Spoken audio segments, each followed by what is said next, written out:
자, 계속해서 38페이지 계약의 효력 파트인데요. 소설 그 쌍무계약의 특질 보이세요? 얘도 C급이죠. 그래서 얘도 프린트물 안 나갔습니다. 쌍무계약은 서로 대가적 채무를 부담하는 계약이잖아요. 그렇게 하는 걸 우리가 결련성이 있다 그렇게 말합니다. 그래서 첫째 줄 보시면 쌍무계약은 당사자가 서로 대가적 채무를 부담하는 걸 약정하는 계약인데 그 결과 각 당사자는 상대방으로부터 반대의 급부를 받는 걸 전제로 해서 자기도 급부할 걸 약정한다. 그게 대가란 말이죠. 그래서 이 쌍방 당사자 간에 서로 의존 관계에 있는데 이처럼 밑줄 쌍무계약에서 채권 채무 상환의 의존 관계를 뭐라고 부른다고? 결련성이라고. 결련성이 이제 우리가 쓰는 한자가 아니에요. 일본식 한자거든. 우리는 결론이라는 말 안 씁니다. 밀접한 관련 그런 의미죠. 그래서 여기 말고는 다른데 어떤 곳에서 결련성이란 말 안 나옵니다. 그냥 의존관계 그걸 결련성이라고 부른다. 이 채무의 결련성은 다시 구체적으로 어디서 나타나면 세 가지 측면에서 나타난다는 거죠. 성립, 이행, 소멸. 근데 이게 독일어를 번역하다 보니까 성립은 이해가 돼요. 성립은 성립, 이행, 소멸 또는 뭐 발생, 이행, 소멸 그럼 이해가 되는데 그 독일어 번역은 존속으로 번역이 됩니다. 그래서 소멸상 결련성이 아니라 뭐라고 되어 있죠? 존속상 결련성 이렇게 되어 있습니다. 좀 헷갈리죠? 존속 그러면 있고 이행처럼 느껴지지 않습니까? 그래서 짜증나면 그냥 존속이라는 표현을 쓰지 말고 소멸상 결련성 그래도 돼요. 소멸상 결련성. 그래서 시험 문제에서 쌍무계약의 특질에 대해 약술하시오 또는 쌍무계약의 특질인 채무의 결련성에 대해서 약술하시오 이렇게 나올 적은 없어요. 너 혹시 몰라서 그 문제를 대비하는 거야. 그런 문제가 나오면 결련성이라는 것은 의존관계를 말한다 쓰고 첫 번째 성립상 결련성 보이세요? 딱 몇 줄은 두 줄만 칩시다. 첫 번째 쌍무계약에 의해서 좀 밑줄 치세요. 일방 채무가 온시효 불능이거나 또는 불법으로 인해서 성립하지 않거나 또는 무효 취소가 되면은 상대방 채무도 뭐 성립하지 않는다. 그것까지만. 뭐 그다음부터 쓰지 말고 그것까지만. 예컨대 이미 멸실한 건물을 매매 계약하면 온시효 불능이죠? 무효죠? 그럼 매도인은 소유권 넘겨줄 수가 없잖아요. 그럼 매수인도 대금을 줄 수가 없는 거죠. 여러분 이건 조문이 따로 없습니다. 당연한 거기 때문에. 그래서 성립상 결련성은 조문이 없어요. 너무 당연한 것이기 때문에. 근데 이행상 결련성하고 존속상 결련성은 조문이 하나씩 있습니다. 이행상 결련성은 뭐냐면 먼저 이행하는 것은 불공평하다는 거죠. 그래서 둘째 줄 밑줄 원칙적으로 상한 이행하는 것이 공평하다. 여러분 상한이 다른 말로 동시야. 상한이 서로 교환해서 그런 말이거든. 동시에 이행하는 소리야. 그래서 민법은 이를 위해서 상대방이 채무이행을 청구했을 때 상대방이 채무이행을 제공할 때까지는 내 채무이행을 거절할 수 있는 항변권을 인정합니다. 항변권 이름이 뭐예요? 동시 이행의 항변권입니다. 이행상 결련성에서 동시 이행 항변권을 인정하는 겁니다. 이행상 결련성 관찰하기 위해서. 동시 이행 또는 상한 이행 같은 말입니다. 법적 용어는 동시 이행이고 보통 설명할 때는 상한 이행 이렇게 많이 설명을 하죠. 서로 교환, 동시가 서로 교환해서 한다는 소리 아닙니까? 자, 존속성 결련성, 소멸성 결련성이라 그랬죠? 이건 좀 외우셔야 돼. 이건 좀 안 외워지죠. 첫 번째 뭐냐면 일방 채무가 채무자에게 책임 없는 사유로 소멸해야 돼. 책임 있는 사유로 소멸하면요, 채무 불이행 책임을 지기 때문에 위험부담 문제는 안 생깁니다. 근데 책임 없는 사유로 소멸하잖아요. 그러면 상대방 채무는 어떻게 되겠느냐 그 문제죠. 거기서부터 우리가 유용부담 문제가 생깁니다. 이 해결하기 위해서 채무자의 일방 후발적 불능이거든. 소멸은 후발적 불능 말하는 겁니다. 그럴 때 문제가 위험부담 문제입니다. 그래서 이행상 결련성에서 동의항이 파생되고요. 종속상 결련성에서 위험부담 문제가 파생되는 겁니다. 아무리 생각해도 시험에 나올 것 같지는 않죠? 예, 안 나올 겁니다. 걱정하지 마시고 그냥 의의 정도만 기억하시면 돼요. 자, 동시 이 항변권은요. 3회 때 8회 때 두 번 나왔습니다. 이게 3회 때 1-1문에 나왔고요. 3회 때 1-1문에 케이스로 나왔거든. 동의항 성립하는 거 요건 물어봤어요. 그리고 8회 때 3문으로 나왔는데 두 번 다 효과는 물어보지 않고 요건 물어봤습니다. 이건 요건으로 낼 만한 게 많이 있어요. 아직도. 그래서 올해도 A급으로 찍습니다. 올해도 동의항은 A급으로 찍습니다. 8회니까 이제 두 번 쉬었잖아. 그럼 11회 때 나와도 되죠. 동의항. 여러분 조문은 하나고요. 내용은 두 가지입니다. 조문은 하나고 내용은 두 가지. 그래서 조문 좀 볼까요? 536조 1항, 2항 두 개 있거든. 1항을 우리가 원칙적 동의항이라 그래요. 동시항 펴고 말이 좀 길잖아. 그래서 원칙적 동의항 이렇게 말합니다. 원칙이죠? 원칙적 동시행 항변권이고요. 536조 1항. 2항은요. 우리가 불안해 항변권이라고 그러죠. 2항이 시험에 안 나왔습니다. 그래서 2항도 작년에 나올 거라 찍은 안 나왔거든. 그래서 앞으로도 나올 확률이 좀 높습니다. 엄밀히 말하면 여기서 말하는 A급은 2번을 말하는 거죠. 불안해 항변권. 이게 시험에 안 나왔거든.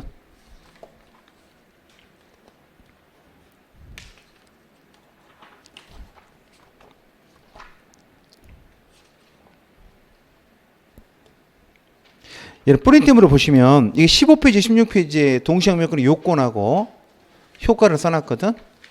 답안지를 쓰면 요건이 10분 걸리고요. 넘기셔서 효과가 10분 걸려요. 그래서 제가 요건에도 시험 문제 2번 나왔기 때문에 앞으로는 효과만 쓰는 게 단문으로 나올 수 있다 그래서 안 나왔거든. 근데 지금 트렌드로 보면은 효과를 쓰라는 게 나올 수도 있지만 오히려 5-1번이 있죠. 케이스 문제. 이게 불안항변권입니다. 이게 A급 문제입니다. 요 케이스가 나올 수 있어. 이게 불안해 항변권에 관한 케이스야. 불안해 항변권에 관한 케이스. 불안해 항변권 시험이 내기 좋은데 안 나왔기 때문에 536조 1항에서만 2번 나왔어요. 1항에서만 2번 나왔고 2항에서는 안 나왔습니다. 다시 책으로 돌아오셔서 1항 보시면 쌍무기하고 당사자 일방은 언제까지 거절할 수 있죠? 1항 동그라미, 일방 동그라미 거절할 수 동그라미 언제까지 거절할 수 있다고? 상대방이 자기 채무 이행을 제공할 때까지. 그때까지만 거절할 수 있는 거죠. 그래서 연기적 항변권이죠. 그러나 상대방의 채무가 변제기 있지 않냐는 말은 내 채무가 선이행이라는 소리거든. 선이행 의무자는 동의항 없죠. 먼저 이행해야 되는 거지. 동시에 이행하지 항변할 수 없습니다. 그래서 선이행 의무자는 동의항이 없다. 그 소리예요. 근데 이 항 뭐라고 되어 있습니까? 선이행 의무의 경우에 되어 있잖아. 원칙적으로 선이행 의무자는 동의항이 없는데 예의적으로 불안하실 때는 동의항 주장할 수 있다. 그 소리입니다. 그래서 선이행 의무 경우라도 이 항, 선이행 의무 경우라도 뭐 어떤 경우? 내가 먼저 이행하면 상대방의 이행이 곤란해질 현저한 사유가 있을 때 이게 잘 안 이어집니다. 내가 지금 내가 선이행이니까 내가 먼저 이행을 해야 되잖아. 근데 나중에 상대방 이행 안 할 것 같아. 그게 상대방이 이행이 곤란할 현저한 사유라 그래요. 그때 뭐 전항 법문과 같단 말은 자기 채무 이행을 거절할 수 있다. 그 소리예요. 이게 원칙적으로 동의항은 선이행 의무자한테는 인정되지 않습니다. 다만 예의적으로 언제 인정된다고? 불안할 때. 불안이 뭐죠? 내가 먼저 이행하면 상대방의 이행이 곤란할 현저한 사유가 있는 때. 그게 불안이에요. 두 글자로. 이 항의 제목이 조문에는 불안이라는 말이 없잖아. 근데 이 항의 내용이 있잖아요. 상대방의 이행이 곤란할 현저세가 있을 때 그걸 우리가 불안으로 번역하는 거야. 불안하시겠네 그 말이죠. 내가 돈 주는데 상대방 물건 안 줄 것 같아. 얼마나 불안하겠어. 그럴 때는 돈 안 줘도 된다는 거죠. 언제까지? 불안이 가실 때까지. 시험이 내기 좋겠죠. 안 나왔습니다. 자, 요건 볼까요? 요건 외우셔야 돼. 서로 대가적 의무 있는 채무가 존재한다. 큰 글자 외우세요. 대가적 의무 있는 채무가 존재한단 말은 서로 쌍무계약상 채권 채무 관계에 있다는 거잖아. 그걸 이렇게 표현합니다. 그리고 여러분 그 대가적 채무는요 하나의 계약에서 생겨야 돼. 그걸 동일한 쌍무계약이라 해요. 동일한 쌍무계약은 계약 하나에서 이런 대가성이 인정돼야 한다는 거죠. 원칙적으로 하나의 쌍무계약에 의해서 쌍방이 서로 대가 채무를 부담해야 한다. 밑줄을 그것만 딱 치세요. 그 원칙입니다. 그래서 따라서 다음부터 밑줄 치지 마세요. 이것만 볼까요? 채권 채무를 부담하는데 대가성이 없대요. 그럼 안 되는 거지. 또는 대가성은 있는데 다른 법률상 원인에 의해서 발생을 해. 그래도 안 되는 겁니다. 하나의 쌍무계약에서 대가성이 인정이 돼야 한다는 거죠. 두 번째, 여러분 두 번째 보시면 부수적 채무는 원칙적으로 대가성 인정 안 되죠. 요 두 문자 외우세요. 이행상 결련성은 원칙적으로 주된 의무 사유에서만 인정되는 거지 부수적 의무의 경우에는 꺽쇠 열고 그 이행을 반대급부 조건으로 삼았다는 사정이 없는 한 그건 한 글자로 뭐죠? 원칙적으로 그 말이야. 원칙적으로 인정하지 않는다. 여러분 세탁기 갖다 주면은 세탁기 대금 200만 원 주기로 했어. 그때 지금 오면서 BTS 브로마이드 하나 갖다 주기로 했거든. BTS가 세탁기 모델이어가지고 브로마이드가 나오는 게 있어. 갖다 주려 했는데 브로마이드가 안 왔네. 세탁기는 왔는데 그래서 브로마이드 안 들어오셨더니 그거 좀 물량이 딸려가지고 그 다음 달에 갖다 주면 안 되겠니? 그럼 그런 게 어딨냐고 라고 할 수 있냐는 거야. 안 돼. 안 돼. 그 부수적 의무잖아. 그러니까 그거 갖고는 동행을 주장할 수가 없어. 그걸로 동행을 주장하려면 미리 특약을 걸어놔야 돼. 뭐라고? 브로마이드 안 들고 오면 돈 안 줍니다를 미리 써놔야 돼. 저한테는 세탁기보다 브로마이드가 더 중요해요. 브로마이드 때문에 세탁기 사는 겁니다. 뭐 그런 경우도 있잖아. 그럴 때. 예. 예전에 그런 거 심각했죠. 스타벅스 17잔인가 먹어야 굿즈를 살 수 있었잖아. 주잖아. 이 사람 어떻게 했어, 여러분? 17잔을 시켜가지고 한 잔만 가져가잖아. 한 잔만 가져가고 폐기 처분해달라 그러잖아. 와, 그거 얼마 아까워요. 한 잔만 하고 폐기 처분해달라고 그러고 가방만 받아가지 않습니까? 그래갖고 이번에 스타벅스 바꿨다며 그렇게 못하겠다 그러더라고. 도저히 그게 너무 사회적 낭비지 않습니까? 17잔을 폐기 처분해달라고 그러고. 처음에는 그랬다 그러더라고. 이렇게. 그냥 7잔을 그냥 아무나 들고 하라 그랬더니 그건 안 된다 그러니. 그건 좀 문제가 있는 거지, 위생상. 그래서 그 직원들 그것도 안 된다 그랬더만, 직원들 먹는 것도. 뭐만 가능하다? 폐기 처분만. 그래서 만들지 마라 그랬더니 아예 만들지 말아라. 또 그것도 안 된다 그러더라고. 그래서 또 만들어서 다시 붓는 거야. 이게 뭔 짓거리냐고, 좀 이게. 그 욕을 많이 먹었잖아. 이해되셨죠? 그래서 부수적 채무는 원칙적으로 동행 안 됩니다. 그게 되려면 뭐로? 미리 특약을 달아놔야 돼. 그거 써있잖아. 당사자가 특별히 그 이행을 반대급 조건으로 삼았다. 그게 특약이지. 그게 없는 안 됩니다. 여러분 3번은 이거 답안이 쓸 수가 없어. 뭐냐면 당사자가 바뀌더라도 또는 내용이 바뀌더라도 동일성이 유지가 되면 항명권은 유지됩니다. 그 말을 써놓은 거거든. 너무 말이 길잖아. 요건 답안이 쓰잖아. 5분 걸려. 이것만 쓰는데. 그래서 절대 쓰는 거 아닙니다. 이해는 하더라도 절대 답안이 쓰는 건 아니야. 그래서 읽어볼게요.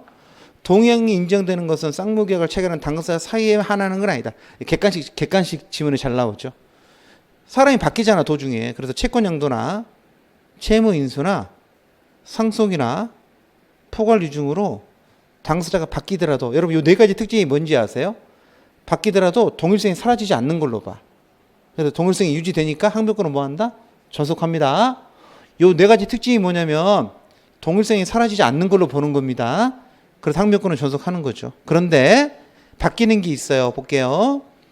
일방 채무가 여러분 채권자가 바뀌거나 채무자가 바뀌거나 또는 내용이 바뀌는 경우도 이걸 경계라 그래. 경계는 뭐냐면 구채무는 없애는 거야. 옛날 건 없애고 민총 시간 했던 것 같은데 구채무는 소멸시키고 신채무를 성시키는 계약입니다. 그걸 경계라 그래. 여러분 경계가 고칠경 고칠계자야. 고치는 게 채권자를 고쳐도 되고 채무자를 고쳐도 되고 내용을 바꿔도 되거든. 그게 경계인데 경계의 특징이 뭐냐면 둘 사이에 동일성이 없다고 봐. 선생님 왜 경계에는 동일성이 없나요? 없다고 개념을 만들어 놓은 거야. 우리 시험 보면 아니야. 이건 채권법 총론에서 채권은 소멸 파트에서 공부하거든. 거기 소멸 원인의 변제, 대물 변제, 경계, 면제 이렇게 상계 이렇게 나오는데 거기 경계가 나와. 이렇게 요 채무가 사라지는 원인으로 경계를 공부하는데 여기 없어지고 새로 생기는 경계라 그랬잖아. 근데 옛날 채무랑 신채무가 뭐가 없는 거 봐? 동일성이 없다 그러는 경계야. 이런 게 경계야. 뭐냐면은 예를 들어서 이것도 경계다. 예를 들어 월세를 2달치 밀렸거든.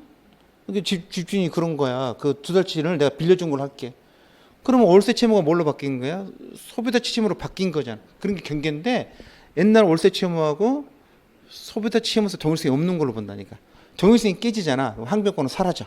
그게 원칙이야. 그래서 거기 있는 것처럼 채권자는 채무자를 받겠잖아. 그러면 경계는 동일성이 없어진다 그랬죠? 항변권도 뭐 한다? 소멸합니다. 경계는 동일성이 없는 거야. 그렇게 개념을 만들어 놓은 거야.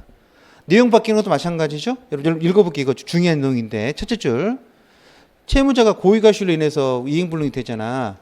그러면 채무자가 원래는 대금을 줘야 되죠. 대금을 줘야 되잖아, 채무자가. 근데 대금을 물건이 날아가면 대금 대신에 채무는 뭘로 바뀌는 거예요, 여러분? 죄송합니다. 그 채무자가 그는 매도인을 합시다. 물건을 넘겨줘야 되는데 매도인이 물건을 부신 거야. 그럼 매도인이 뭐 넘겨주면 되죠? 물건 대신에 손해배상을 해주면 돼. 이것은 동일성이 있는 걸로 봅니다. 그래서 항변권은 그대로 유지가 돼요. 내가 해줄 손해배상하고 매수인이 대금 줘야 될 게 서로 동일성이 있는 걸로 보는 거죠. 그렇죠? 그 준소비대차도 동일성이 있는 걸로 봐요. 준소비대차도 소비대차가 아닌 걸 소비대차로 바꾸는 거거든. 이것도 동일성이 있는 걸로 봅니다. 항변권 전속권. 그런데 경계는 뭐 한다고? 동일성이 사라져. 그래서 객관 시험 문제 자주 나와. 경계는 동일성이 없는 거고 준소비대차는 동일성이 있는 거고 채권양도 채무 이런 거 동일성이 있는 거고 주관 시간은 나올 수가 없고 케이스로 나와야 되는데 이걸 우리 시험에 이것까지 케이스로 낼 수가 없고 우리 시험에 케이스로 내잖아. 그럼 무조건 동일성이 있는 걸로 내야 말이 이어지는 거지. 동일성이 없으면 항변권 없어지잖아. 그럼 더 항변권을 쓸 이유가 없잖아. 시험 문제 나오면은 동일성이 있는 걸로 나올 거야. 걱정 안 하셔도 돼. 그 내용 변경에서는 그 채무자 계책 사유로 이행 불능이 된 경우 그게 나오겠지. 그러면 항변권은 계속 유지되는 거죠. 답안지 쓰는 거 아닙니다. 이 내용들은. 그 다음에 상대방 채무가 변적이 있어야 되죠. 그 다음에 내 채무도 변적이 있어야 되거든. 그래서 원래 이것은 양 채무가 변적이 있을 거 이렇게 써야 돼. 근데 그렇게 쓰는 교수님들이 없어. 책했다. 뭐라고 씁니까? 항변권은 동시 항변권은 내 입장에서 주장하는 거잖아. 내 입장에서 보는 거야. 그래서 나는 돈 낼 날짜가 됐고 누구도 돈 낼 날짜가 돼야 한다고 상대방도 이행기 있어야 한다. 그렇게 쓰는 거야. 답안지 쓸 때. 그래서 목차가 뭐라고 돼 있다고? 양 채무가 변적이 있을 때 이렇게 목차가 나오질 않고 상대방 채무가 변적이 있을 때 이렇게 나오는 겁니다. 한번 읽어볼까요? 상대방 채무가 변적이 있지 않다는 소리는 그러면 내가 선행이라는 소리잖아. 그러면 안 된다고 531주의랑 단서에 있었고 그 다음에 내 채무가 변적이 있지 않으면 상대방이 난 달라고도 못하지. 그래서 결국 동시항변권 어떤 경우라고? 쌍방 채무가 모두 변적이 있는 경우 성립하는 거야. 나는 그냥 쌍방 채무가 모두 변적이 있을까 이렇게 썼으면 좋겠어 제목을. 근데 그렇게 쓰는 교수님들이 없고 그냥 상대방 채무가 변적이 있을까 이렇게 쓰죠. 동그라미 2번 쌍무계약이 있다 그래서 항상 같은 건 아니지. 왜 특약으로 선행할 수 있는 거잖아. 선행 있으면 동행 인정 안 되고 선행 인정되는 경우는 두 가지거든. 법에 규정 있는 경우 또는 특약. 그 특약이 중도금 주는 거잖아. 매매대금하고 재산권 이전은 원래 동시행이 있는데 매매대금은 일부를 먼저 주기로 할 수 있잖아요. 그러면 중도금 지급은 선행이죠. 이런 것들 됐죠. 자, 그 다음 예에 보세요. 예가 여러분 동그라미 1번 동그라미 2번 있잖아요. 1번이 시험에 나왔어. 2번은 안 나왔어. 1번은 기출 써놓고 2번 불안항변권 여기 미기출이야. 그래서 우리는 이제 2번이 나올 걸 생각하는데 1번은 시험에 나왔거든. 더 중요하니까. 시험에 중요해서 먼저 나왔는데 굉장히 중요한 문제입니다. 1번. 자, 선행 의무 불이행 중 상대방 채무 변경에 도래한 경우 설명을 좀 드릴게. 워낙 중요한 문제에서 설명도 자세히 드렸고 그래서 시험 문제도 그게 먼저 나왔어. 그래서 이제 우리 이제 2번에 나올 거라고 예상하는 거야. 1번은 절대 틀리시면 안 됩니다. 가장 중요한 문제거든. 이런 경우. 자, 예를 들어 그대로 설명드려볼게요. 시험에 나왔던 거. 자, 갑을간에 집을 사고 파는데 계약서 쓰고 계약금은 받았어요. 그리고 중도금 못 받았거든. 중도금 못 받은 상태에서 잘 보세요. 3월 1일 날 잔금 주고 등기소로 넘겨받고 끝내기로 했는데 중도금 안 준 상태에서 3월 1일이 된 거야. 이해되셨죠? 그게 그때 시험 문제였다니까. 우리 중도금을 안 준 상태에서 뭐가 됐다고? 잔금 지급 날짜가 도래한 거 된 거야. 이해되셨죠? 그럼 볼게. 을은 뭐 줘야 돼? 을은 뭐 줘야 되냐면 중도금 줘야 되고 여기 중도금 여기 있잖아. 여기 이자 줘야 되지. 지연이자 줘야 되는 거지. 그 다음에 잔금. 을은 세 가지를 줘야 되거든. 중도금 지연이자, 잔금 세 가지 줘야 되고 갑은 뭘 주라고? 등기소로 넘겨주면 되잖아. 그랬더니 갑이 뭐라고 줘야냐면 요건 선행이니까 이거 먼저 달라는 거야. 중도금하고 중도금 지연이 먼저 달라 그러는 거야. 이것만 동시행이잖아 원래는. 그러니까 뭐 했다고? 요건 먼저 달라 그런 거야. 그 말이 맞냐는 거야. 판례가 아니라는 거야. 판례가 뭐라고 말하고 있냐면 원래는 중도금이 선행이 맞는데 중도 선행의무를 불이행하다가 뭐가 됐다면 상대방의 잔금줄 이 3월 1일이 딱 되잖아. 그러면 이때는 요 세 개랑 요게 동시행이라는 거야. 시험이 낼만 하잖아. 바로 나왔지 뭐. 워낙 너무 중요하니까. 조문이 있는 게 아니거든. 왜 그러냐 그랬더니 원래 매매대금 전체하고 이게 동시행이거든. 특약으로 따로 띄어놨잖아. 띄어놨다가 선행을 하기로 했는데 그걸 미직거리다가 요 날짜가 되면은 얘는 요 세 가지 의무가 있는 거, 상대방도 의무가 있는 거잖아. 그럼 요둘 간에는 매매 계약상 채권 채무니까 동시행을 인정하는 게 상식이라는 거야. 굉장히 중요합니다. 읽어볼까요? 선이행 의무자가 이행하지. 그 말은 무슨 말이죠? 을이 중도금 안 내고 있다가 상대방 채무 변제기 3월 1일 날짜, 상대방이 3월 1일 등기소리 주기로 했잖아. 변제기 도래하게 되면은 상대방이 나한테 지금 중도금 잔금 달라 그러잖아. 그러면 선이행 의무자도 뭐 할 수 있다? 동의하 행사할 수 있다. 몇 줄자? 이 세 줄 몇 줄자? 그 다음에는 쉬지 마. 그 다음에는 설명이거든. 설명은 내비두고 이거 결론의 밑줄을 쳐야지. 선이행을 불이행하던 도중 상대방 변제기 도래하면 이제는 선이행 의무자도 뭐 주장할 수 있다고? 동의하 행사할 수 있다. 여러분 그 다음에는 밑줄 치지 마세요. 읽어는 볼까요? 동시행변권으로서 변제기 도래라는 것은 행사할 때를 기준으로 하는 것이고 처음부터 변제기 도래가 갖다 대는 건 아니기 때문이다. 이렇게 설명은 절대 쓰는 거 무슨 때문이다 답안이 쓰는 거 아니야. 그다음 따라서 상대방이 선이행 의무자에게 이행 청구를 했을 때 상대방 채무 변제기 도래에 있으면 한국 행사사 이거 쓸 필요 계속 중원본 하고 있잖아. 쓸 필요 없어. 그냥 뭐만 쓰면 된다고? 선이행 의무를 불이행하다가 상대방 채무 변제기 도래하면 이제는 선이행 의무자도 동의행 행사할 수 있다. 그것만 쓰면 되는 거야. 어렵지 않죠? 시험에 기출이 됐어. 행사할 수 있느냐 이렇게 물어봤거든. 할 수 있다 이렇게. 7번 8번 여러분 이따 공부할 텐데 동시행 관계 있으면 이제는 안 붙거든. 그러니까 만약에 예를 들어 현재가 4월 1일이라 그럽시다. 서로 돈 안 내고 4월 1일이 됐어요. 그럼 여기에 이자는 붙을까 안 붙을까? 안 붙어. 안 붙으니까 을이 주의할 것은요. 중도금 지연 이자를 2월 2일부터 3월 1일까지만 주면 돼. 그 다음에 잔금은 뭐? 잔금 원액만 주면 되는 거고 4월 1일까지 지연 이자는 붙는다 안 붙는다? 안 붙습니다. 그게 오른쪽에 판례에 나와 있죠. 자, 판례 보시면 판례 1번만 볼까요? 매수인이 선이행해야 될 중도금 지급금을 하지 아니한테 잔대금 지급기를 도래했대요. 지금은 현재 4월 1일 현재입니다. 그러면 매수인은 뭐뭐 주면 된다고? 1. 중도금 2. 중도금 지급기일 다음 날부터 잔대금 지급기일까지 지연이자 그 다음에 3. 잔대금 요 세 가지만 요 세 가지하고 매도인의 소유권 이전 등기 의무하고 무슨 관계에 있다? 동의항이 있다. 꼭 좀 기억해 두세요. 뭐 시험에 나오긴 했는데 그래도 말 하나 두시는 게 좋지 뭐. 나올 줄 알았고 그때도 뭐 나올 거라고 노래를 불렀는데 그대로 나왔어. 그때 제가 강의할 때 동그라미 1번이 먼저 나올 거라 그랬거든. 이제 동그라미 1번이 나왔으니까 이제 2번이 나와야지. 불안항변권. 이제 올해는 무조건 이거야. 불안항변권. 나올 것 같죠? 불안하시죠? 나올 것 같지 않아? 나올 거야. 여러분 나온다고 생각을 해야 외워진다고. 그러니까 여러분 나온다고 생각하세요. 그래 외워지지. 이게 안 나올 것 같다고 외워집니까? 일단 조문을 외워야겠죠? 언제 한다 그랬어? 불안항변권. 선이행 의무 경우야. 선이행 의무 경우 어떻게 한다고?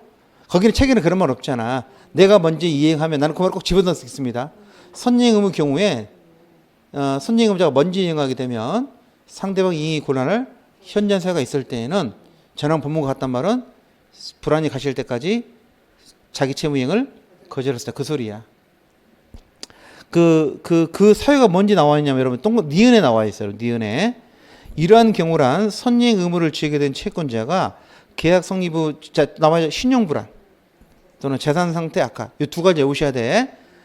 이게 그대로 나올 거야. 이게 판례가 쓰는 표현이니까. 여러분 대개 채무자가 누굴까? 건설회사 신용불안이나 재산 상태 악화 등의 사정으로 반대급부를 이행받을 수 없는 사정병이 생겼고 그로 인해서 당초 계약 내용에 따른 선이행 의무를 이행하는 게 아파트 중도금 공평과 시행시에 반하게 되는 경우를 말한다. 됐죠? 근데 말이 너무 길죠? 길게 쓰지 말고 건설회사의 신용불안 이런 거. 제가 어떤 분이 저한테 여쭤보더라고. 지금도 기억나는데 설명 안 할 수가 없어. 세상에 참 부모님을 잘 타고나야 돼요. 그분이 돈이 많으신 분이었어. 근데 학원에 자격증을 따라오셨는데 낮에는 골프 치시고 밤에만 수업을 들으러 오시거든. 그래서 무슨 일 하세요? 그랬더니 일 안 한대. 왜 안 하세요? 그랬더니 원래 일 했는데 자기 집이죠. 지금 하남 미사지구 있죠. 미사리 저 아파트 많이 들었었잖아. 거기 신도시 개발하면서 거기 땅을 좀 팔았대. 부모님 또 물려받은 땅이 좀 있었는데 거기 땅이 수용이 돼가지고 팔았는데 그 당시 돈으로 50억을 받았어. 지금 돈으로 하면 한 200억 될 거야. 50억 돈을 받았다는 거야. 그러니까 그냥 그걸 근로 의욕이 하나도 없잖아. 그래서 야, 일도 안 하고 매일 골프만 치러 다녀. BMW 타고 다니면서. 그래서 뭐 궁금한 게 있는데 뭐야 그랬대. 자기가 지금 저 중계동 쪽에 아파트를 하나 좀 분양을 신청했는데 자꾸 그 회사가 부도난다는 소식이 들린다는 거야. 큰 건설회사가 아니더라고 들어보니까. 말을 못 하겠어. 좋은 회사야. 근데 자기가 좀 중도금을 낼 날짜는 내야 되냐고 물어보더라고요. 부도난 소식이 들리는데 중도금 내야 되냐고 물어보는 거야. 내야 돼 말아야 돼 여러분. 중도금은 선이행이야 동시행이야? 선이행이죠. 아파트 분양에도 중도금은 선이행이잖아. 보통 1차, 2차 이렇게 나눠서 내지 않습니까? 근데 선이행은 부도난다는 소식이 들린다고 뉴스에도 나오고 부도나면 어떡하냐는 거야 이렇게. 그래서 글쎄 어떻게 하나요? 그랬더니 내가 이걸 설명해 드렸지. 그러면서 그럼 선임 의무도 이렇게 불안하시면 안 내셔도 된다고. 근데 나중에 안 내시면은 건설회사는 분명히 나한테 내달라고 소송할 거 아니야. 법원에 갈 거 아니야. 법원에서 뭐라고 판사 물어볼까? 판사가 이게 불안한 상태가 있는가를 판단할 거 아니야. 신용 불안이나 재산 판단해가지고 인정이 되면은 그 불안이 가실 때까지 안 낸 것은 지연 이자가 안 붙어. 불안이 가실 때 내면 된다는 거야. 근데 만약에 판사가 안 불안하신데 그럼 어떻게 되는 거야? 지금까지 안 내는 거 지연이 다 물어야 돼. 지연이 다 물어야 한다니까. 여기까지 이해되시죠? 그래서 만약에 나중에 그 인정이 안 되면 지연이자를 다 물어야 될 수도 있다 그러니까 에이 그거 몇 푼이나 한다고 이러더라. 현금 50억에 손을 들고 있으니까 아파트 지연이자는 몇 푼이나 한다고 그러더라. 예 알겠어. 그렇게 할게요 그러더라고. 그래서 안 내고 버텼대. 안 내고 버텼는데 나중에 한참 돼 건설회사에서 와가지고 부도도 안 났고 건설회사에서 그냥 지연이자 안 내고 원금만 내도 괜찮으니까 내시면 안 되냐 그래가지고 나중에 한참 돼 냈다 그러더라고. 합의를 본 거지 서로. 그런데 그래도 알았어. 그분 자기가 돈이 많다는 거 말하더라고.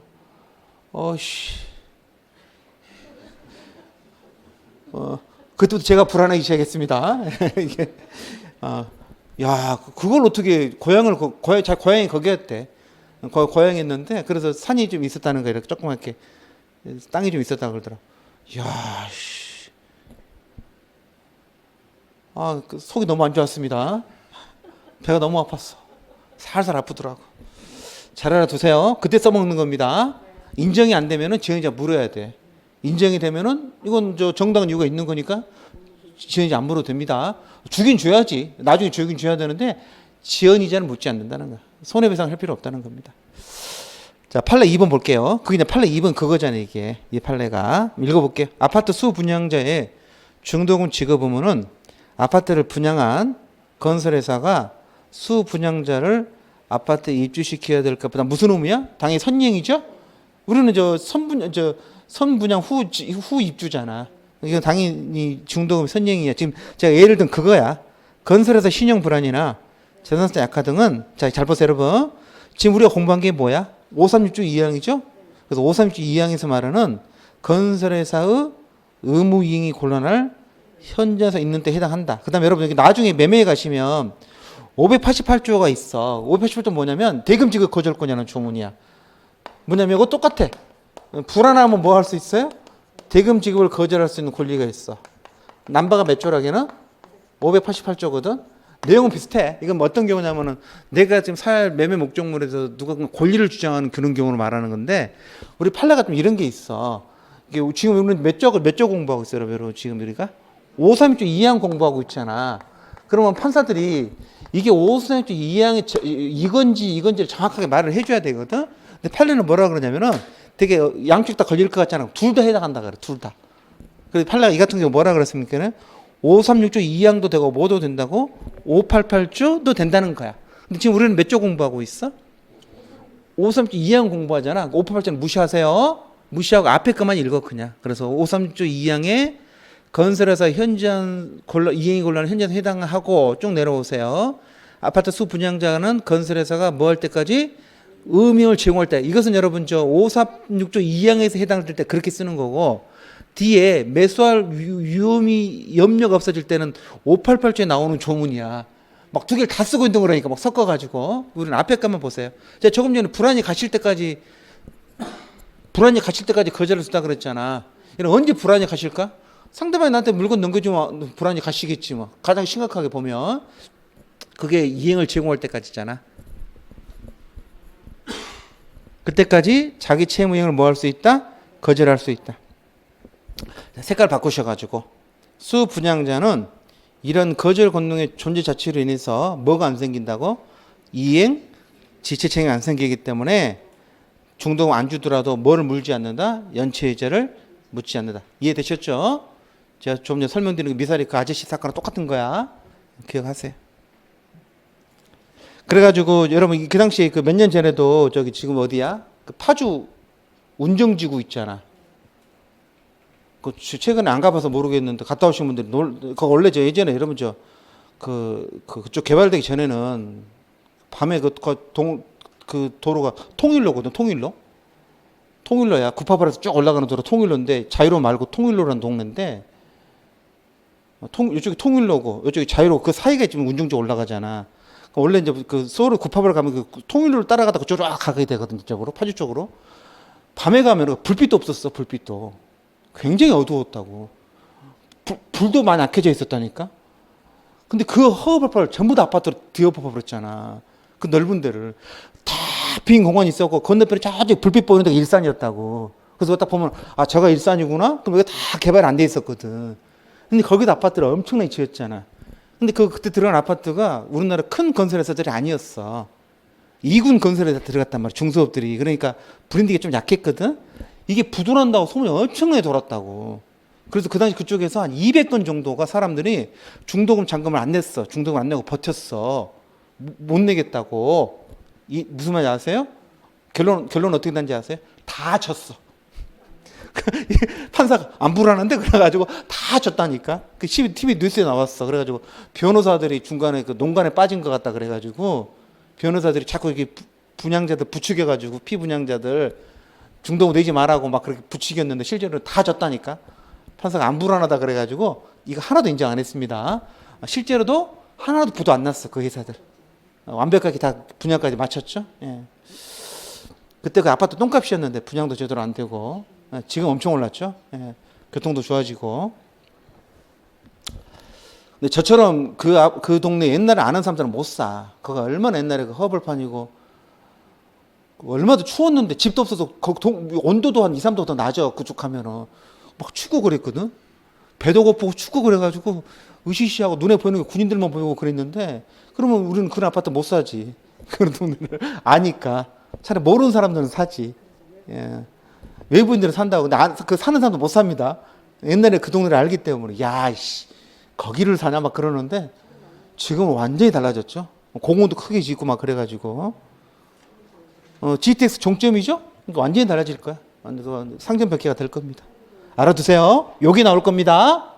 2번 있잖아요. 여기 나올 거야. 그러니까 꼭 좀 기억해 두세요. 그 사례가 요것뿐이 없거든.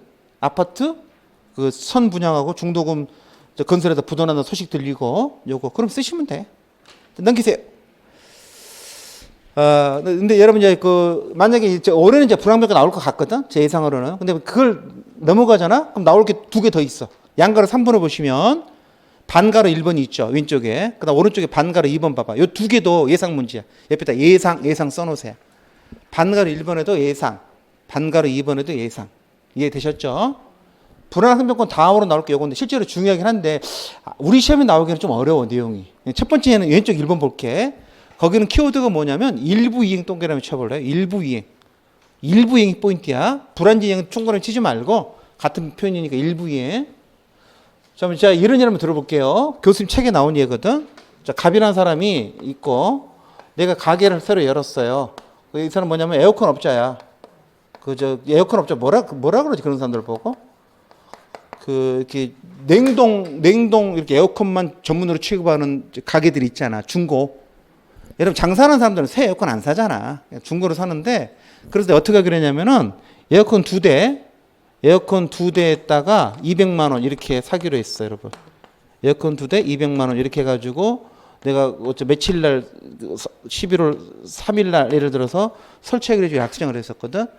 그래서 에어컨 살 때는 모델을 샀는데 그 당시 내가 처음에 갈 때는 에어컨이 없었어. 근데 구할 수 있대 자기가. 그러면서 산 거지 그 모델을 해가지고 해주세요 했는데 3일 날 이 양반 에어컨 한 대만 들고 온 거야. 한 대를 아직 못 구했대. 잘 들어봐봐. 오늘 이행하고 그랬는데 한 대만 들고 오면 이건 무슨 이행이야? 일부 이행이죠? 나 원래 얼마 주기로 했어? 2대 200만 원 주기로 했잖아. 그럼 나는 200만 원 다 거절할 수 있는 거야? 100만 원 줘야 되는 거야? 그 이야기 하는 거야, 지금. 상대방이 일부러 이행했잖아. 그럼 나는 얼마큼만 거절할 수 있어요? 이행하지 않은 부분에 해당하는 액수 있죠? 그것만 거절할 수 있다는 거야. 꼭 좀 기억해 두세요. 그 일부 이행 사건이면 읽어볼게. 상대방이 에어컨 업자가 일부 이행한 상태에서 돈을 달라 그런다는 거야. 그럼 청구받은 갑은 얼마를 거절할 수 있어? 잘 보세요. 갑부가 무슨 구? 갑은 이게 포인트야. 옆에다 1번 옆에 동그라미 1번 옆에다 까분 가분이라고 써놓으세요. 까분 가분이라고. 무슨 말이냐면 내가 해야 될 것도 가분이고 상대방도 가분이 한다는 거야. 그럴 때 거절할 수 있는 거야. 여러분 에어컨 가분이죠. 한 대, 두 대. 돈은 무조건 가분이죠. 그렇죠. 그래서 상대방 채무도 가분이고 내 채무도 가분이어야 돼. 그때만 내가 뭐 거절할 수 있는 거야? 내 상대방이 나한테 이행하지 않은 부분, 거기에 상응하는 내 채무 일부를 거절할 수 있는 거지. 그래서 가분이라고 써놓으셔야 돼.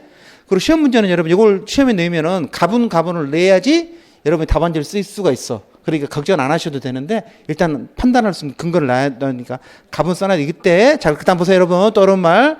아직 이행하지 않은 부분을 거절하는 게 아니야. 아직 이행하지 않은 부분에 상응하는 에어컨 한 대 값에 상응하는 내 채무 그것만 거절할 수 있는 거지. 됐죠? 근데 여러분 에어컨은 우리가 좀 너무 쉬운 예잖아. 그 책에는 뭐가 나오면 예컨대 동그라미 임대차가 나온다는 거야. 임대차 읽어볼게. 여러분 임대차에서 임대인은 나한테 사용수익에 필요한 상태를 유지하게 할 의무가 있는 거잖아. 내가 방을 2칸을 빌렸는데 한 칸이 천장이 새는 거야. 물이 새는 거야. 그래서 한 칸은 못 썼다니까. 그럼 난 월세를 얼마만 거절할 수 있는 거야? 못 쓴 것만 거절할 수 있다. 그 소리지. 그 얘기 하는 거야. 그래서 임대인의 사용수익에 필요한 상태 유지 의무와 그 다음에 임차인의 차임 지급은 대가 관계 있기 때문에 자 밑줄 수선 의무인 임대인이 수선을 안 해줬을 때는 뭐만 거절할 수 있다? 상응하는 키워드는 상응하는 키워드야. 차임 지급을 뭐 할 수 있다? 거절할 수 있다. 전액 거절이 안 된다는 거야. 이게 임대차가 뭐라 나오는지 아세요? 지장이 있는 부분 그렇게 나와 임대차에는. 지장이 있는 부분만 거절도 그런 표현이 나온다니까 임대차에서. 여기서 상응하는 부분 그랬잖아. 그게 지장 있는 부분이네. 지장 있는 부분. 사용에 지장 있는 부분. 이해되셨죠? 그래서 좀 어렵게 나오면 임대차 케이스가 나올 거고 너무 쉽게 나오면 에어컨 케이스가 나올 거고 임대차 케이스가 더 확률이 높겠죠. 여러분 동그라미 2번은 더 재밌습니다. 여러분 이건 뭐냐면 획기적 동그라미 쳐볼래요? 또는 계속적 획기적이 무슨 말입니까? 시간적 간격을 두고 돌아온다는 소리거든. 위에다 써내 우유, 신문 이런 거야. 우유는 하루에 한 번 오죠. 신문도 하루에 한 번 오죠. 그렇잖아. 우유, 신문 이런 거 계속 오죠. 우유 먹으면 계속 오잖아. 이런 거 보세요. 우유는 우유값 어떻게 내? 우유값 이렇게 내죠. 우유가 먼저 오죠. 우유 먹을 때만 돈을 내는 게 아니라 이번 달 우유가 먼저 오고 돈은 다음 달에 내잖아. 다음 달에 내죠. 그럼 어떻게 보세요? 내가 우유를 이번 달 먹었는데 다음 달에 우유값을 안 내는 거야. 다음 달 7일까지 내기로 했는데 그러면 그 우유 배달하시는 분이 다음 달 우유 내가 안 낸 것만큼 있잖아. 그건 우유를 안 넣을 수가 있다는 거야. 뭐 말인지 알겠죠? 이번 달치는 안 넣을 수 없고 이번 달에 먹어버렸잖아. 원래는 조금 전처럼 그 달치를 거절해야 돼. 그 달치를. 그게 상응하는 이잖아. 근데 그 달치는 먹어버렸는데 어떻게 거절하는 거야? 그래서 뭘 거절한다고? 다음 달치를 거절했다는 거야. 어쩔 수 없다는 거야. 그게 2번이야. 그래서 획기적, 계속적 급부의 경우에 일방이 어떤 시기 밑줄, 어떤 시기를 이행하지 않으면 상대방은 뭘 거절할 수 있다고? 그 후 시기. 그 시기가 아니야. 어쩔 수 없는 거잖아. 그래서 그 후 시기를 거절할 수 있다는 거지. 실제로는 거절 안 하지. 몇 달 안 먹는다고 뭐 거절합니까? 계속 달라 그러지. 그렇지만은 하려면 할 수 있다는 거지. 지난달에 우유 돈 안 내셨기 때문에 이번 달에 우유 못 넣겠다고 말할 수 있다는 거지.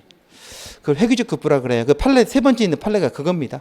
더 이렇게 말은 긴데 내용은 하나도 어렵지 않습니다. 키워드는 뭐라고? 어떤 시기, 그 후 시기. 그것만 쓰면 돼. 하나도 어려운 게 아니야.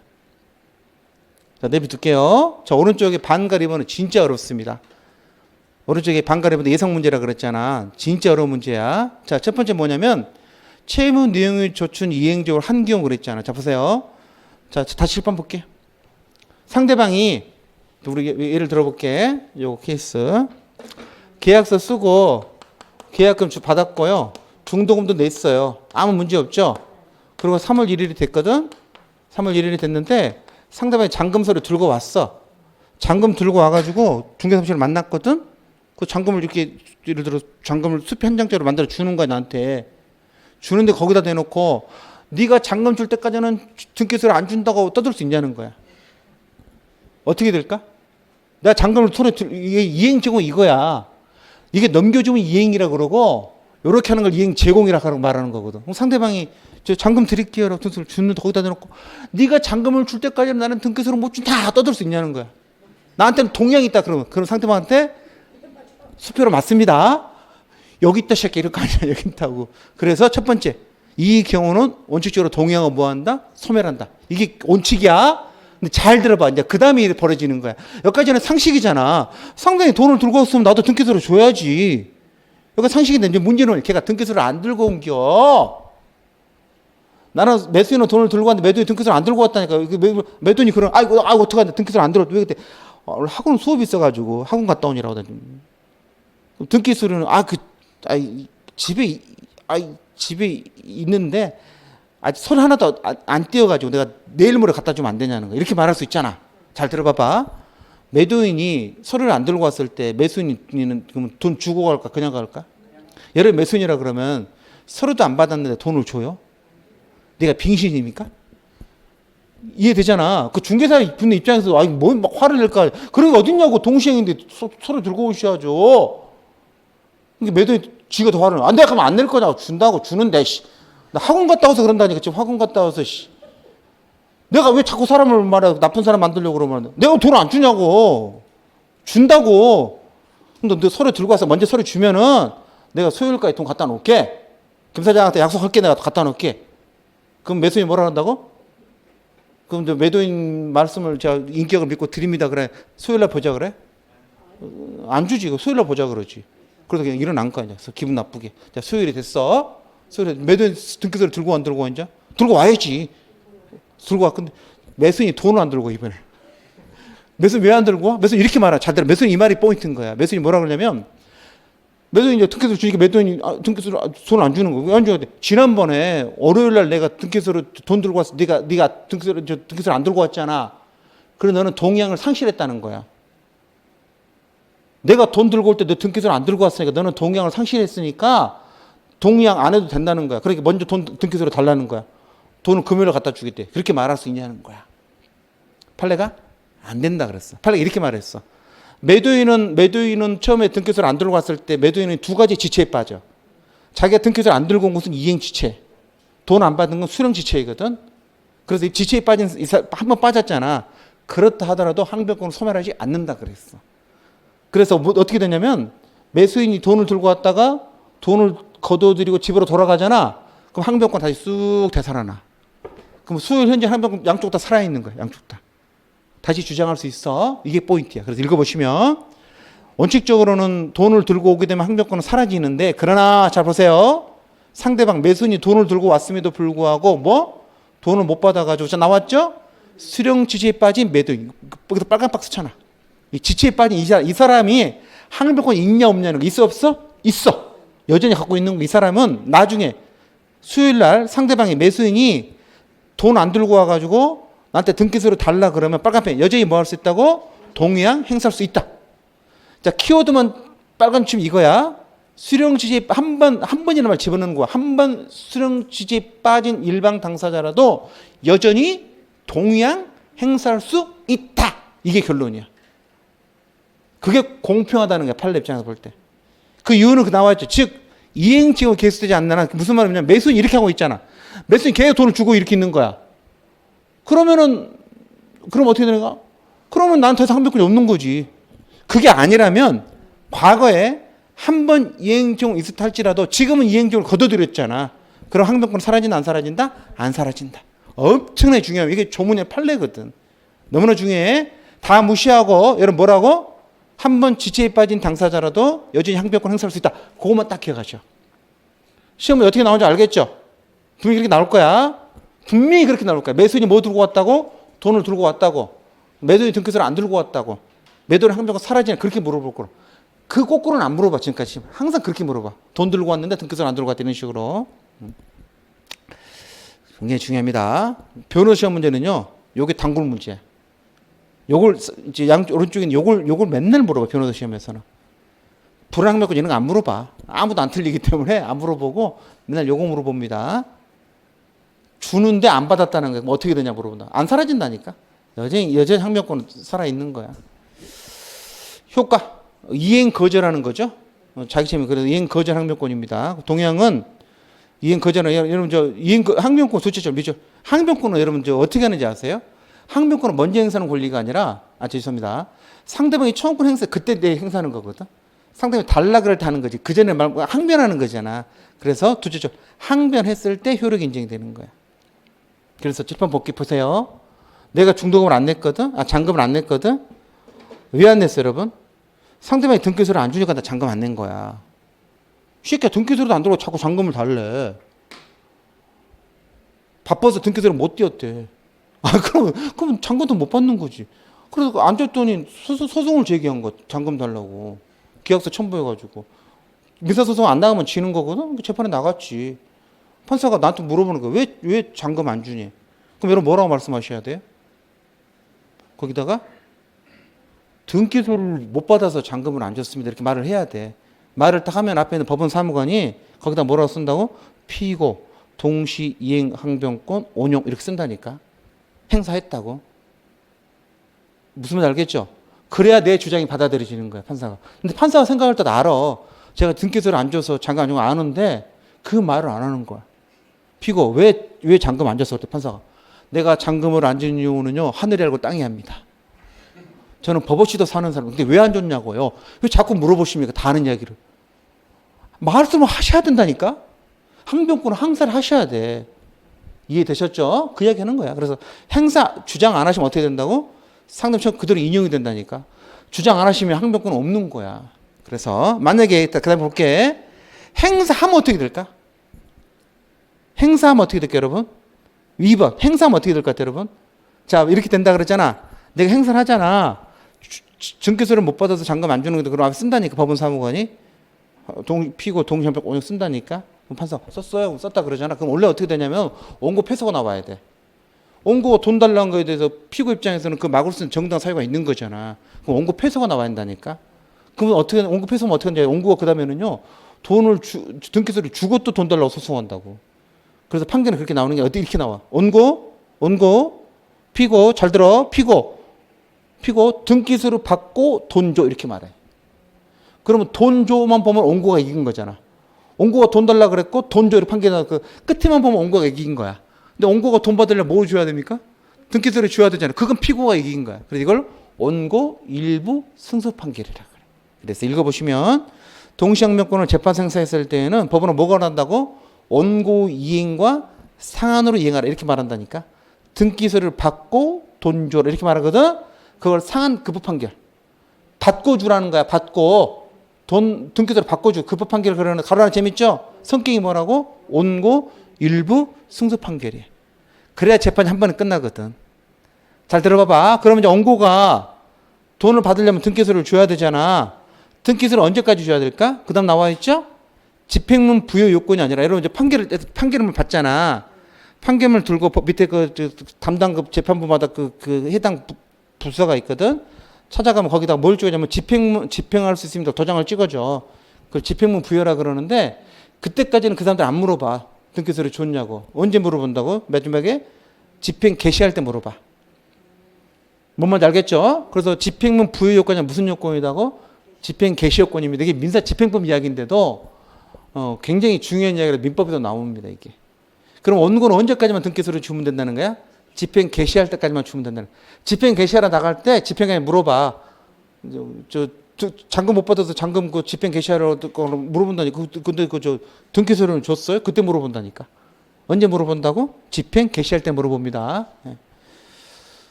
근데 우리 시험에 내겠습니다. 우리 시험에는 어디까지만 쓰면 돼요? 둘째 주까지만. 무슨 판결한다? 원고 일부. 거기까지만 쓰면 돼.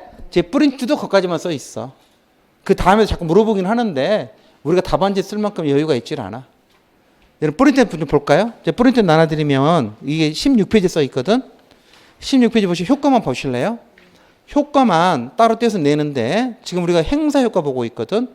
행사 효과. 첫 번째 이행 거절 권능이 있고 두 번째 소송상 효력 있죠. 책에는 재판상 행사 효과 이렇게 돼 있고 제가 프린트에는 소송상 효력 이렇게 달았습니다. 그거 읽어볼게. 동시행변권을 재판상 행사한 경우에는 법원은 피고에 대해서 원고 이행과 상한으로 이행할 걸 명하는 상한 이행 판결 또는 상한 급부 판결을 한다. 거기까지만 썼죠? 그 다음에는 쓰지 마. 쓰는 거 아니야. 여력도 없고 쓸 필요도 없어. 이렇게. 자, 넘겨보실래요? 이제 존재효과 봐야 돼. 존재효과. 여러분 항변권이 있다는 것 자체만으로 인정될 효과가 두 가지가 있어요. 첫 번째는요. 지체가 안 생겨. 이행 지체가 안 됩니다. 넘겨보실래요? 44페이지 쌍무계약에서 쌍방 채무가 동시행 관계에 있는 경우에 일방 채무가 이행기 도래하더라도 상대방 채무 이행 중에 있을 때까지는 채무를 이행하지 않아도 뭐한다? 지체 책임을 지는지 않는 것이 중요한 그거죠. 이와 같은 효과는 주장해야 행사해야만 발생하는 게 아니고 존재만으로도 뭐한다? 인정된다. 3월 1일 됐는데 상대방이 잔금을 안 줘요. 그 등기소를 안 줬다니까. 계속 시간이 흐르고 있잖아. 이제 안 붙어. 잔금 이제 안 붙어. 왜? 안 생겨. 그냥 안 생겨. 지연 이자가 안 생겨. 그 판례는 내비두고요. 밑에 상계 금지 이게 중요합니다. 이게 492조니까 채권법 총론이거든. 우리 시험 범위가 아니야. 그러니까 외워놔야지. 자, 이거야. 자, 이렇게 동자상 X라 그러거든. 자, 설명드릴게요. 동시 이 항변권이 붙어있는 채권을 자동 채권으로 상기하지 못한다 이 소리야. 동자상 X. 설명드리 이런 거야. 자, 이거 그대로 해볼게. 여러분 갑은요. 매도인이 있잖아. 매도인은 지금 1억짜리 대금 채권을 갖고 있는 거야. 채권 기준으로 따져보면 얘는 뭐죠? 그 집에 대해서 재산권 이전 채권을 갖고 있는 거죠. 둘은 무슨 관계에 있어요? 동시행 관계에 있는 거죠. 전체적으로 보면 그게 동시행 관계에 있는데 그럼 A 입장에서는 이 채권에 뭐가 붙어 있냐면 동양이 붙어 있는 거야. 그러니까 내가 1억짜리 해다 달라 그러면 얘가 뭐라 그래요? 네가 등기소를 줘야 돈을 주지 이렇게 말할 수 있는 거야. 혹이 붙어 있는 거죠. 얘도 마찬가지죠. 얘가 얘한테 뭐라 그래요? 등기소를 달라 그러면 갑이 뭐라 그럴까? 네가 돈을 줘야 등기소를 주지 이렇게 말하는 거지. 근데 또 동양이 붙은 거야. 그럼 여러분 이 동양이 붙어 있는 채권을 없는 채권 생각해봐.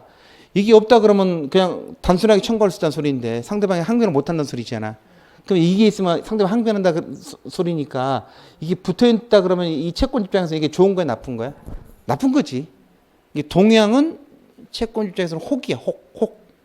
자기가 권리 행사가 혹이야. 근데 갑이 가만히 생각해 보니까 내가 옛날에 얘한테 1억 꾼 게 있어. 그러니까 얘가 이거랑 상관없이 얘한테 그 전에 1억을 빌린 게 있다는 거야. 1억 대여금 채무가 있고, 그럼 이건 얘 입장에서는 뭐야? 1억을 대여금 채권이 있다는 거지. 빌려주는 받을 게 있다는 거. 그러니까 갑이 머리를 쓴 거야. 뭐랑 머리를 썼냐면은 내가 너한테 받을 거 1억 원, 너한테 줄 거 1억 원을 뭐하냐? 퉁 치자는 거야. 그걸 상계라 그래. 여기 되냐는 거야.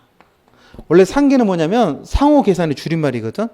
서로 계산을 간단히 하겠다는 거야. 그걸 상계라 그러는데 이게 우리말로 하면 이게 퉁이야. 퉁 치는 거고 영어로는 same 하는 거야.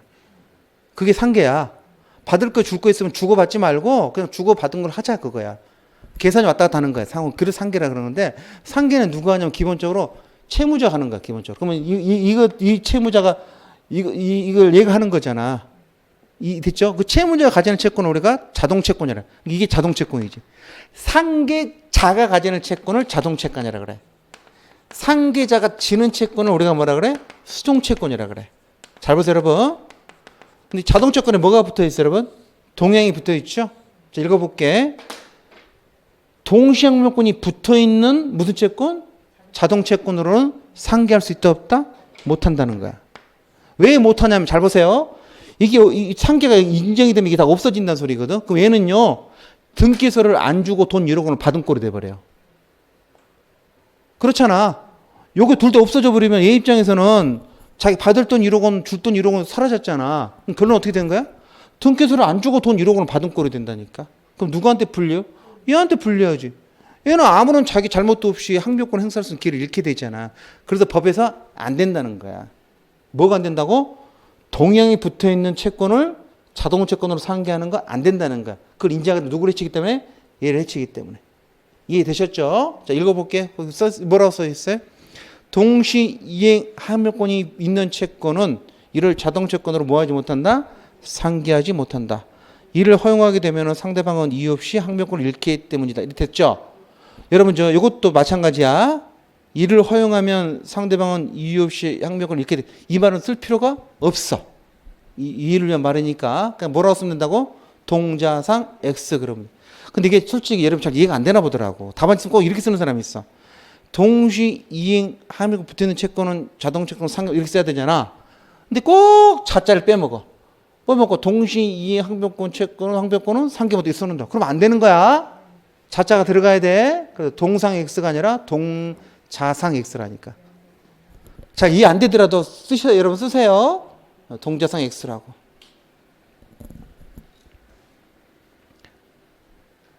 그래서 뿌리템을 볼까요? 거기 전조 효과도 제가 써놨죠? 이행지체 안 생긴다. 그 다음에 상계 금지된다. 근데 어떤 상계라고? 자동채권 상계 못한다. 꼭 쓰셔야 돼. 그래서 제가 왜 이걸 설명을 드렸냐면은 이 효과만 따로 띄어서 쓰라고 나올 수 있어. 8분 정도. 동시 이행 인정되는 경우에 효과 약속을 쓸 수 있다. 그러면 행사 효과, 전조 효과 나누셔가지고 둘 나눠 쓰시면 돼요. 거기다 의 쓰면은 딱 20점 만점이 되는 거지. 그 다음에 요건, 전에 시험에 나와서 3회시 문제는 뭐였냐면, 항변권이 성립하느냐고 물어봤었어. 그래서 그때 세 가지, 서로 대가지 채무가 존재할 거, 상대방 채무가 변적이 있을 거, 상대방이 자기 채무를 이행하지 않고서 이행을 청구할 거, 이렇게 세 가지 나눠 쓰는 거. 됐죠? 요건만 따로 물어보고, 효과만 따로 물어볼 수 있어요. 그래서 뒤에 3회 문제 봐볼까요? 쭉 가셔가지고. 어떻게 나왔는지 3회 문제 가봅시다. 3회 문제. 자, 232페이지 가보세요. 230에 가보시면 그때는 좀 쉬웠던 게 문제는 길었는데 실제로 어렵지 않았어요. 쭉 가보세요. 한번 읽어볼게요, 여러분. 자, 논술 첫 번째. 갑은 자기소 X 토지에 대해서 을과 매매 계약을 체결하면서 그 계약에 따르면 을은 갑에게 계약 당일날 계약금을 주기로 하고 한 달 뒤에 중도금, 그다음에 저 2달 뒤에 등기서류 인도 잔금 주기로 했어. 맨날 제가 칠판에 썼던 그거 내용이죠. 계약금 받았대요. 그다음에 여러분 시험 문제에서 각각 독립된 질문에 답하란 말은 밑에 양가로 1번하고 양가로 2번이 별개의 문제라는 소리야. 섞여 있는 문제가 아니라는 소리야. 그래서 꼭 이렇게 우리 시험 문제는요. 논술형을 2개를 물어봐. 다른 쟁점을. 실제로는 우리가 문제가 4문제인데 쟁점으로 따지면 5쟁점이 되는 거죠. 1번이 2개 따라서 물어보고 배점도 따로 써놨죠? 가로 안에 20점, 20점 따로 써놨잖아. 그 양가로 1번 볼게요. 나왔습니다. 잔금 지급기일이 지났는데 우리 잔금도 안 내고 뭐도 안 내고 또 여러분 중도금도 안 내고 있대요. 느낌이 오죠? 근데 갑도 그때까지 등기서류도 안 내고 또 서로 지금 이행 안 하고 있는 거잖아. 그래서 갑이 을한테 뭐 줘야 돼? 잔금, 중도금 잔금 달라 그러니까 을은 뭐라 그랬다고? 네가 등기서류 받을 때까지는 이제 갑이 돈 달라 그러니까 을은 등기서류 줄 때까지는 중도장 못 준다고 주장하고 있는 거잖아.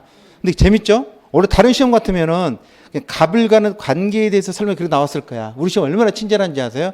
갑을 가는 뭐에 대해서 동시이행 관계 쓰라고 가르쳐주고 있잖아. 이 말은 여러분 동시행 관계가 되는지 요건을 쓰라는 거야. 이게 지금 두 사람 관계가 동시행 관계 되는지 뭘 쓰라고 요건을 쓰라는 거야. 효과를 쓰라고 낸 게 아니야. 지금 시험 문제에서. 두 개 동시행 관계가 되냐고 설명하고 을이 지금 뭐라고 말하는 거야? 을이 지금 동시행을 주장하고 있잖아. 그게 타당한지를 쓰라는 게 요건을 쓰라는 거야. 이 문제는 효과를 쓸 필요가 없어. 그래서 밑에 보시면 자, 요건 봐볼까요? 요건 세 가지가 있었죠. 여러분 요건 봐봐. 왼쪽 밑에 답안지 봐보세요. 여러분 요건 보시면 요건 세 가지인데 지금 이 뭐와 관련된 거야? 요건 중에서 첫 번째 요건은 관계없잖아. 첫 번째 요건은 제목만 썼어. 동일한 대가처럼 존재하고 두 번째 요건 여기 관계되어 있잖아.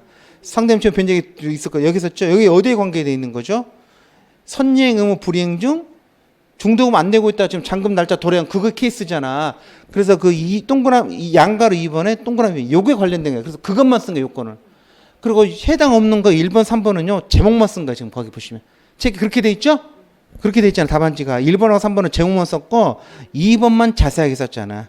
원칙은 선이행 의무자는 동행이 없는데 A적으로 두 가지 선이행 의무 불이행 중 상대방 처형 변적이 도래한 경우 그 다음에 불안 항변권 이 두 가지는 동양이 인정된다 썼잖아. 그럼 이 사안은 어떤 거야? 그 기억이죠. 기억 사안이죠. 그래서 오른쪽에 그 자세히 써놨어. 오른쪽 봐보세요. 문제 해결 봐보세요. 이 사안은 을이 선행해야 할 중도금을 안 내고 있다가 잔대금 지읒기를 경과한 경우니까 2번의 기억에 해당되는 거죠. 그때 매수인은 뭐뭐뭐 세 가지. 중도금, 중도금 지연이자 잔금. 매도인 갑의 등기와 동시행 관계 있으니까 을의 주장은 뭐? 타당하다 이렇게 쓴 거지. 그래서 요건 시험에 나왔어. 우리 조금 전에 선행은 불이행 중 상대금 증후 변경이 도래한 경우도 동의양 주장할 수 있다는 그것은 시험에 나온 거예요 지금. 뭐가 안 나왔다고? 불안항변권이 안 나왔어. 그래서 불안항변권 나오잖아? 그럼 똑같이 쓰면 돼. 똑같이 요건 쓰면서 그 예에서 니은번 그걸 자세히 쓰면 되는 거죠. 되셨어요?